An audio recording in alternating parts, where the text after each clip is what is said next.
Hello friends, my name is Lokesh और आप देख रहे हैं मेरे channel study with Lokesh Washne. आज मैं अपने चैनल में आप लोगों के लिए मैथ में फ्रैक्शन टॉपिक से रिलेटेड वीडियो बना के लाया हूं और हम जानेंगे इस वीडियो में कि जो फ्रैक्शन है वो क्या होते हैं और उसके क्या टाइप्स होते हैं, उनके टाइप्स को भी हम समझेंगे। तो आज का हम जो टॉपिक है वो हमारा फ्रैक्शन होगा।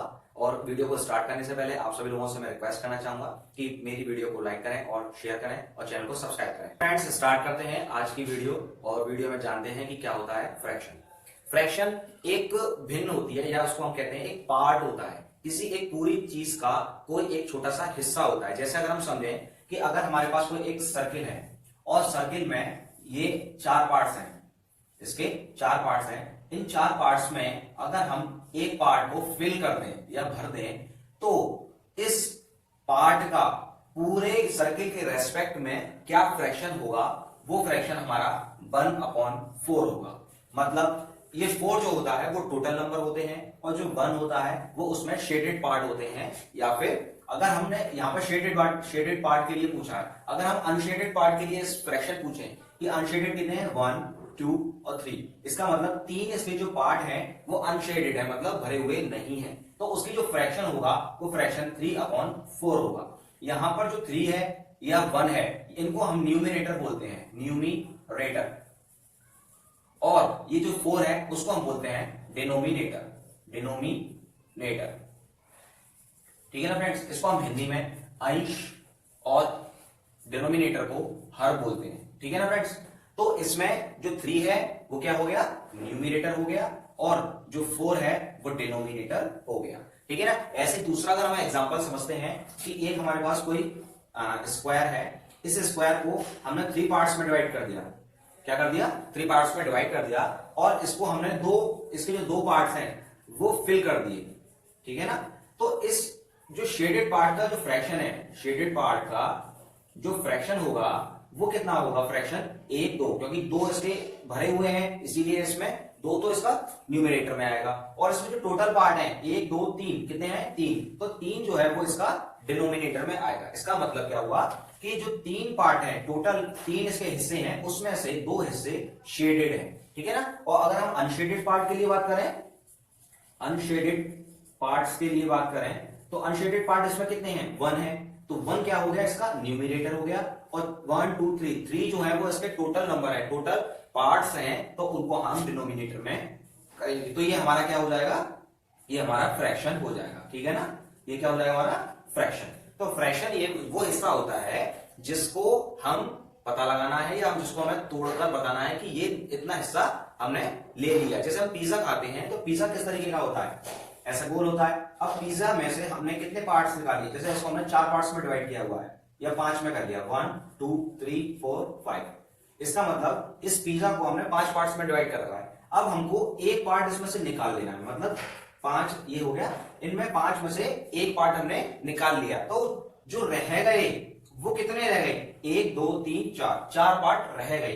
तो रहने जो रहा हुआ बचा हुआ जो क्या कहते हैं हमारा पिज्जा है, उसका जो बचा हुआ पार्ट है वो कितना है, 4 पार्ट है। लेकिन जो टोटल कितने हैं, 1, 2, 3, 4, 5, तो 5 इसके एक पूरा टोटल पार्ट्स हो गए। ये कितने हो गए टोटल पार्ट्स। और इसमें जो रह गए हैं बाकी के जो बचे हुए हैं रिमेनिंग पार्ट्स हैं वो कितना हो गया, रिमेनिंग जो पार्ट है वो 4 हो गया। इस तरीके से हम फ्रैक्शन को समझते हैं। ठीक है ना। इसके कई पार्ट्स होते हैं, जैसे number 1 like fraction, number 2 unlike fraction, number 3 proper fraction, number 4 improper fraction, number 5 mixed fraction, mixed fraction. ठीक है ना फ्रेंड्स, तो ये पार्ट्स होते हैं और इनको हम समझेंगे कि ये क्या होते हैं। ठीक है ना। इनको इसमें एक बार होता है इक्विवेलेंट फ्रैक्शन, इक्विवेलेंट फ्रैक्शन भी होता है। जैसे क्या है, इक्विवेलेंट फ्रैक्शन। अब इन पार्ट्स को हम समझेंगे कि लाइक फ्रैक्शन क्या होते हैं। ठीक है ना। तो लाइक फ्रैक्शन वो फ्रैक्शंस होते हैं जिसमें न्यूमिनेटर मतलब अंश जो होता है वो तो कुछ भी हो, है ना, लेकिन उसका डिनोमिनेटर जो होता है वो सेम होना चाहिए। जैसे 6/6 या इसको हम 3 ले लेते हैं, तो इसमें जो डिनोमिनेटर है वो क्या है, दोनों के सेम है, यहां पर 6 है, तो इसीलिए इसको हम क्या बोलेंगे, लाइक फ्रैक्शन बोलेंगे। इसका मतलब लाइक फ्रैक्शन वो होते हैं जिनके डिनोमिनेटर सेम होते हैं या हर सेम होते हैं, उनको हम लाइक फ्रैक्शन, सेम होते हैं उनको हम लाइक फ्रैक्शन कहते हैं, ठीक है। लेकिन जो अनलाइक फ्रैक्शन होता है, अनलाइक फ्रैक्शन में क्या होता है कि इनके जो डिनोमिनेटर और न्यूमिनेटर दोनों ही अलग अलग होते हैं। जैसे ये हो गए, ठीक है ना, ये वाला 5/7 हो गया एक तो फ्रैक्शन, और एक हो गया हमारा 3/6। तो ये दोनों फ्रैक्शनों की जो न्यूमिनेटर और डिनोमिनेटर हैं वो दोनों ही अलग हैं, इसीलिए इनको हम अनलाइक फ्रैक्शन कहते हैं, ठीक है ना। अब प्रॉपर फ्रैक्शन क्या होता है, प्रॉपर फ्रैक्शन वो फ्रैक्शंस होते हैं जिनके न्यूमिनेटर मतलब अंश जो होता है वो हर से मतलब डिनोमिनेटर से छोटा होता है। जैसे अगर हम एग्जांपल समझें कि यहां पर हमारा 5/7, तो यहां पर जो न्यूमिनेटर है और जो डिनोमिनेटर क्या है 7, तो यहां पर जो न्यूमिनेटर है वो लेस देन है डिनोमिनेटर से, ठीक है ना। तो जितने भी जब अंश जो होता है वो हर से छोटा हो जाए तो उसको हम क्या कहते हैं, प्रॉपर फ्रैक्शन कहते हैं, या फिर उचित भिन्न भी कहते हैं हिंदी में, ठीक है। लेकिन जब इम्प्रॉपर फ्रैक्शन क्या होता है, इम्प्रॉपर मतलब जैसे कि नाम से पता लग रहा है, इम्प्रॉपर, इम्प्रॉपर माने सही नहीं होना, मतलब अनुचित फ्रैक्शन, अनुचित भिन्न, तो उसमें डिनोमिनेटर जो होता है वो बड़ा होता है, डिनोमिनेटर जो होता है वो छोटा होता है न्यूमिनेटर से।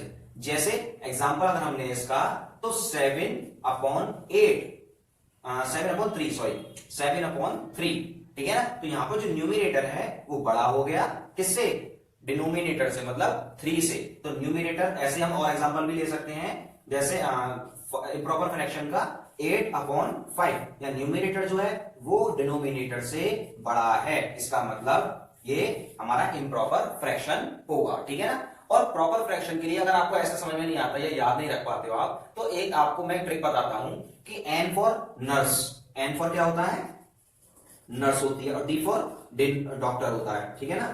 तो नर्स बड़ी होती है या डॉक्टर, डॉक्टर बड़ा होता है ना हमेशा। जब डॉक्टर बड़ा होगा मतलब डिनोमिनेटर बड़ा होगा, और नर्स छोटी होगी तो वो प्रॉपर होगा, मतलब सही होगी, प्रॉपर बात है, ठीक है ना। लेकिन अगर डॉक्टर छोटा हो गया मतलब डिनोमिनेटर छोटा हो गया, किससे, नर्स से, तो ये बात सही नहीं है ना, इसको हम क्या बोलेंगे, इम्प्रॉपर बोलेंगे, ठीक है ना। इसको क्या बोलेंगे हम, इम्प्रॉपर फ्रैक्शन बोलेंगे, ठीक है। ऐसा ही अब हमारा अगला है मिक्स्ड फ्रैक्शन। क्या है, मिक्स्ड फ्रैक्शन। मिक्स्ड फ्रैक्शन क्या होता है, नंबर 5 नंबर में यहां बता देता हूं आपको कि 5 नंबर में मिक्स्ड फ्रैक्शन वो होते हैं ये इम्प्रॉपर फ्रैक्शन से ही बनते हैं। जैसे हमने कोई एग्जांपल ले लिया 7/5, ठीक है ना। इसका मतलब क्या है कि 5 से जब हमने 7 में डिवाइड लगाया तो 5 बन जा 5, यहां पर 2 बचा, हमारा 2 क्या बचा, शेषफल या रिमाइंडर बचा। तो इनको हम चेंज कर देते हैं, ये क्या होता है हमारा क्यूशेंट, क्यूशेंट, ठीक है, और ये होता है हमारा रिमाइंडर, ठीक है, और ये होता है हमारा डिविजर, मतलब, ठीक है। अब इसको हमें जब मिक्स बनाना है तो मिक्स बनाने के लिए ये जो क्यूशेंट है उसको पीछे वाले हिस्से को आगे ले लेते हैं, नीचे वाला जो हिस्सा होता है उसको ऊपर ले लेते हैं, और जो ऊपर वाला होता है उसको हम नीचे लिख लेते हैं। इसका मतलब क्या हुआ कि 1, इसको हम बोलते हैं 1/2/5। इसमें जो आगे वाला पार्ट है ये पूरा नेचुरल नंबर होता है, इसका मतलब हम होल नंबर भी बोल सकते हैं, और जो पीछे का होता है ये हमारा प्रॉपर फ्रैक्शन का पार्ट होता है। तो इसको हम सॉल्व करेंगे तो हमारा यही निकल जाएगा, कैसे, 1/2/5 है, जब 1 से 5 में जाएंगे तो यहां पर हमें क्रॉस करना पड़ेगा, और जब यहां से 1 और 2 में जाएंगे तो हमें प्लस करना पड़ेगा, मतलब 5 1 5 और प्लस किया हमने 2, मतलब क्या हो गया 5 1 5 प्लस 2/5, तो है ये डिनोमिनेटर में, तो ये कितना हो जाएगा 5 1 5 और 2 7, इसका मतलब 7/5 हो गया, ठीक है ना। तो ये हमारा मिक्स्ड फ्रैक्शन हो गया, ठीक है। अब आगे इक्विवेलेंट फ्रैक्शन के बारे में हम जानेंगे। इक्विवेलेंट फ्रैक्शन क्या होता है, इक्विवेलेंट फ्रैक्शन वो होते हैं, इक्विवेलेंट फ्रैक्शन में जैसे कोई 5/6 है, ठीक है ना। अब इसी का हमें इक्विवेलेंट फ्रैक्शन बताना है, मतलब समतुल्य भिन्न बतानी है। क्या बोलते हैं इसको हिंदी में हम, समतुल्य, ठीक है, समतुल्य भिन्न बोलते हैं, ठीक है। तो हमें क्या करना है कि इसमें जितने भी जो भी हम ऊपर मल्टीप्लाई करेंगे किसी भी नंबर का, हम ऊपर मल्टीप्लाई करेंगे उसी नंबर का नीचे डिनोमिनेटर में भी मल्टीप्लाई ही करेंगे। जैसे अगर हमने 2 का मल्टीप्लाई किया तो हमें यहां पर भी 2 का मल्टीप्लाई करना पड़ेगा। जैसे 5 2 जा 10 और 6 2 जा 12। तो यहां पर जो 5/6 हमारी जो फ्रैक्शन है वो 10/12 के फ्रैक्शन के इक्विवेलेंट होगा। ठीक है ना।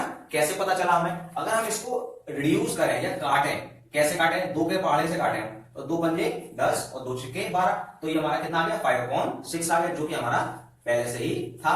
ठीक है ना। तो ये क्या हो गई? इक्विवेलेंट फ्रैक्शन हो गया, है ना। ऐसे हम दूसरा एग्जांपल ले सकते हैं। 5/6 का एक और बताना है हमको, तो उसमें हम क्या करेंगे? 5/6 में किसी भी नंबर का, जैसे हमने ले लिया 5 ले लिया, तो 5 ये हो गया और ये हो गया 5, तो 5 5 जा 25 और 6 5 जा 30, है ना। तो ये जो फ्रैक्शन है 25/30 जो फ्रैक्शन है वो 5/6 के इक्विवेलेंट होगा, इसका मतलब समतुल्य होगा। अब इसको हमें पता लगाना है कैसे, अगर है या नहीं, तो हम क्या करेंगे? इसको हम काट देंगे। किसके टेबल से काटेंगे? 5 के टेबल से। 5 5 जा 25, 5 6 जा 30, तो दोबारा से हमें पता चल गया कि 5/6 ही हमारा आ गया जो यहां पर था। ठीक है ना। तो इस तरीके से इसे हम इक्विवेलेंट फ्रैक्शन कहते हैं। अब जो आगे का हमें जो फ्रैक्शंस हैं उनका हम एडिशन और सब्ट्रैक्शन, मल्टीप्लिकेशन, डिवीजन, वो हम नेक्स्ट वीडियो में देखेंगे, जो कि हमारी फ्रैक्शन की पार्ट 2 बनेगी। और तब तक हम आपको केवल हमने आपको बता दिया है कि क्या क्या चीज होती है और इनको हम कैसे पता लगाते हैं। अगर आपको अच्छी लगे वीडियो तो लाइक करें और शेयर करें। Thank you.